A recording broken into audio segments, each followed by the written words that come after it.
What's happening, guys? This is WilsonJet with Under the Rubble number 8. This is an Alborz Mountains Conquest game that I played with Big Daddy Mike. He's been gone for a while too. He's been studying real hard for his commercial pilot's license. And I played for a long time on the armored kill maps with Mike last night in a two-man squad. And this was his first time ever playing these maps, so it's kind of like playing them again for the first time. To be fair, I'm not really great at anything armored kill except for maybe team deathmatch where I do okay. But this was a lot of fun. It was a very well-rounded game where we used a lot of the different vehicles and had some success. So I wanted to put this one up there. It was about a 26 or 27 minute game. I've edited it down to about the 11 most interesting minutes. Right from the beginning of the game, I leave the deployment on foot because I had a feeling there might be a tank headed down that mountain to Echo. And sure enough, there he is. I used the stealth attack with the torch. And gimme yo tank! And gimme some of that too. Love that.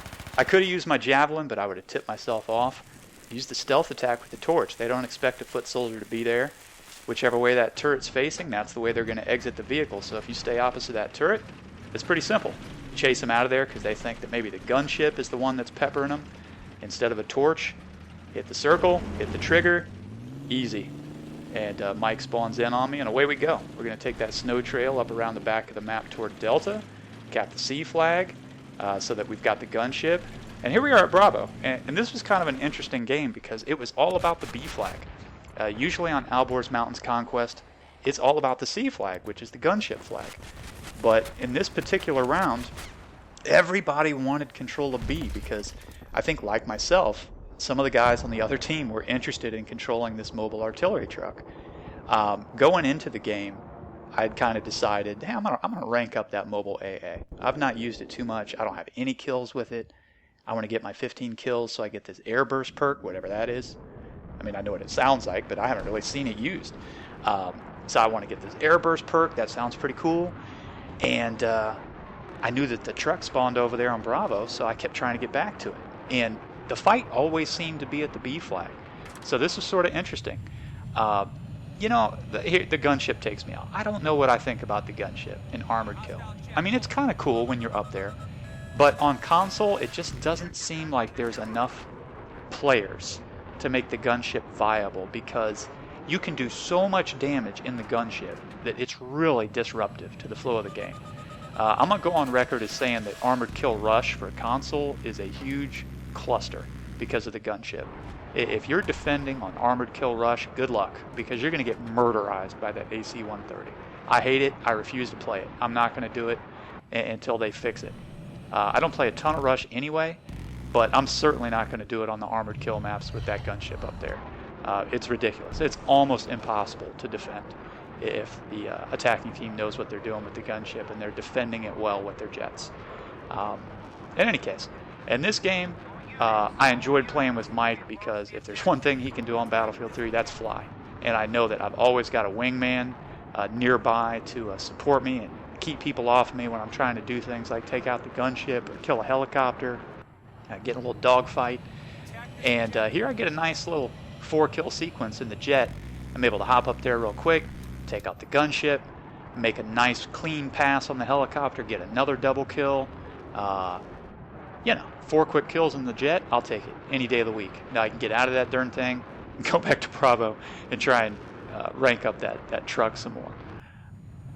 You know, one thing that I pointed out to Mike, since he hadn't played this, and I know he appreciates the jet play in Battlefield 3, is these clouds. Man, these clouds are gorgeous. I put this in another one of my videos. I just think it's the coolest thing ever, that you can actually fly through the clouds, that they have substance.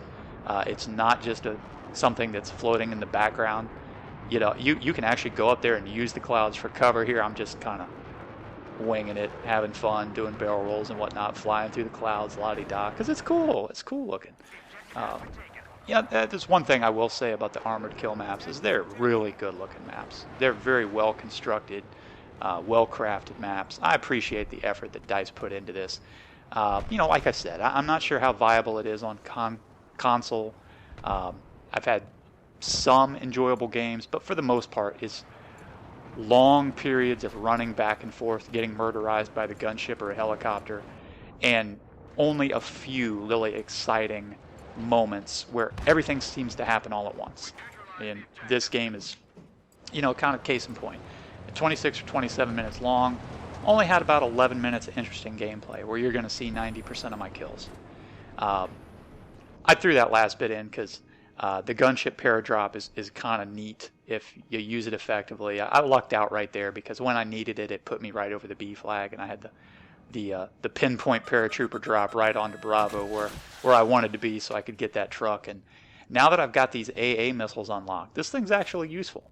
Right now, there you see I got the proximity scan, but right now on the AA truck, I'm using the autoloader, the IR smoke, and the anti-AA heat seekers.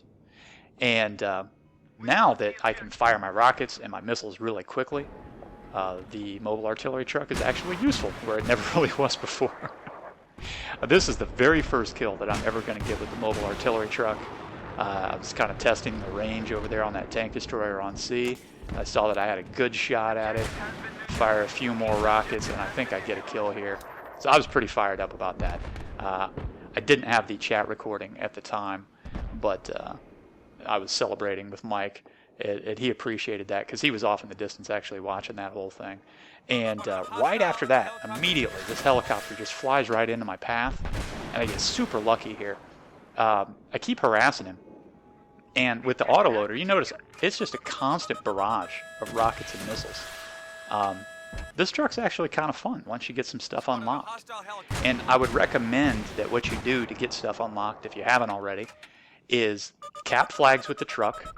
You know, wherever it is, drive over to a flag. You're going to get points for the truck if you're sitting in it when you cap a flag. And run engineer with either your Javelin or your Stinger or Igla.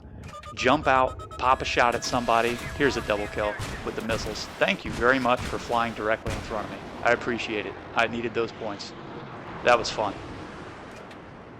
Excellent explosion there. Yeah, you know, if you're playing engineer and you want to rank up that mobile artillery truck, just pull out your Javelin or your Stinger, jump out, take a shot at something, hop right back in the truck. If you get a hit or you get some kills, it's all going to be credited toward the truck. That's what I did to rank it up real fast. Here's some nice infantry gameplay. You see everything's happening on B again. I use that gunship paradrop feature. I'm going to drop in on Bravo, see if I can't get the truck again. And there's a few guys over there that are trying to get their turn on it. There's a guy over there on the ridge. I don't know if he's assault or actually sniping, but he's definitely got his eye on the whole situation. I kind of lose sight of him right here. I'm not exactly sure where he went, but I take a peek down at the flag, and they're capturing A right there. I take a peek down on the B flag, and I notice a whole slew of guys. There's at least 3 of them there. And I think about throwing a grenade for a second, but it occurs to me that I probably am not going to register a kill unless I get extremely lucky. I'm just going to tip off my position. Whereas right now I've got some good cover. If I just use that cover and hit them with a Javelin, they're probably going to panic and run, and that's exactly what the guy did. I was able to destroy the vehicle. They cleared out because they didn't know where they were getting locked on from. They probably didn't expect a foot soldier to be right there over their back shoulder. And I'm going to chase this guy off of B. Now you notice Mike is off in the distance on Charlie, and I really do wish that I had the chat right here. I'm going to take a look back at Bravo, make sure that nobody's chasing me and going to shoot me in the back when I run out in the open. I feel really exposed right here. But at this point I'm going to say, Mike, you got one headed down the trail directly for you, man. And he goes, what? He spins around, and he's able to just tear that guy up and lay him down. And I'm a D-bag who's taking my complimentary T-bag. Maybe it's out of order, but I thought it was funny. I was proud of the fact that I made that call out and he spun around and got the kill. So take a look at the score. If you've been paying attention, we've been behind the entire game. And this is another reason why I posted this particular game. Playing in a 2-man squad, not very experienced on Armored Kill Conquest, trying to communicate the best that we can.